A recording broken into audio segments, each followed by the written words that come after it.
अगर तू मेरी नहीं होगी तो जिंदा नहीं छोड़ूंगा, मुझसे शादी कर ली वरना जान से मार दूंगा।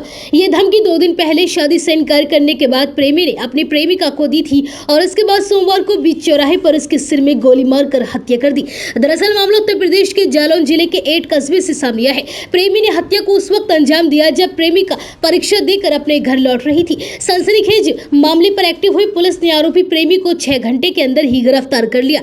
दरअसल ऐना गाँव की रहने वाली BA सेकेंड ईयर की छात्रा रोशनी अहिरवार सोमवार को एग्जाम देकर अपने घर लौट रही थी।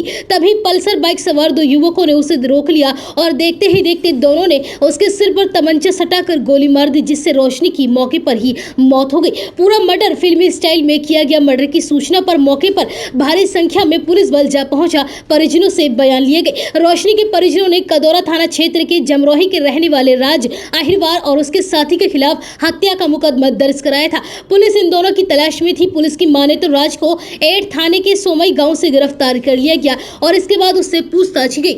आरोपी ने अपनी पहचान छिपाने के लिए हत्या में इस्तेमाल बाइक का नंबर हटा उसे झाड़ियों में छिपा दिया था। वहीं कपड़ों को चिकासी के पास बेतवा नदी में फेंक दिया था। इन्हीं की बरामदी के लिए पुलिस उसे मौके पर लेकर जाने लगी। तभी पछोखरा नहर की पुलिया के पास जाते ही वह भागने की कोशिश करने लगा। पुलिस की माने तो राज ने प्रभारी निरीक्षक की सरकारी पिस्टल छीनकर पुलिस बल पर हमला बोल दिया। बचाव में पुलिस टीम ने जवाबी कार्यवाही की और इसके बाद एक गोली राज के पैर में जा लगी। इसके बाद वह भागने में नाकामयाब रहा। पुलिस ने राज को गिरफ्तार कर इलाज के लिए अस्पताल भेज दिया है। आरोपी राज ने पुलिस को बताया कि उसका साथ रोहित उर्फ गोविंदा ने दिया था। गोविंदा की गिरफ्तारी के लिए भी पुलिस छापेमारी कर रही है। बताया जा रहा है कि आरोपी राज का रोशनी से विवाह तय हो गया था, लेकिन किन्हीं वजह से उनका यह रिश्ता टूट गया और इसके बाद आरोपी लगातार छात्रा पर शादी करने का दबाव बना रहा था, लेकिन रोशनी उससे शादी करने के लिए तैयार नहीं थी और इसी कारण उसने उसकी गोली मारकर हत्या कर दी। उन्होंने बताया कि दोनों की प्रेम कहानी की शुरुआत सोशल मीडिया के माध्यम से हुई थी।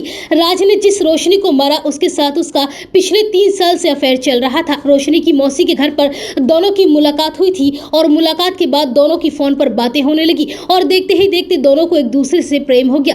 बात शादी तक जा पहुंची। रोशनी के घर वालों ने रिश्ता भी तय कर दिया, लेकिन फिर बाद में ये रिश्ता खत्म हो गया तो प्रेमी इससे बौखला उठा। बताया जा रहा है कि राज अक्सर रोशनी को जान से मारने की धमकी देकर उससे शादी करने के लिए कहता था, लेकिन किसी ने उसकी बात को गंभीरता से नहीं लिया।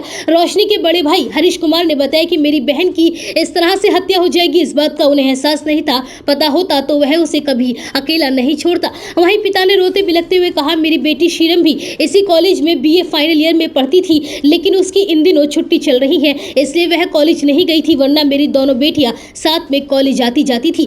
वहीं शीलम ने बताया कि राज अक्सर कहता था कि अगर रोशनी की उससे शादी नहीं हुई तो वह उसे जान से मार देगा। मेरी बहन उससे शादी नहीं करना चाहती थी। जब रोशनी ने उसे मना कर दिया तो वह और भी धमकी देने लगा। शीलम ने बताया कि राज कहता था कि शादी तुझसे ही करूंगा, नहीं तो जान से मार दूंगा। फिलहाल इस पूरे मामले का पुलिस ने खुलासा कर दिया है। आरोपी की गिरफ्तारी भी हो चुकी है।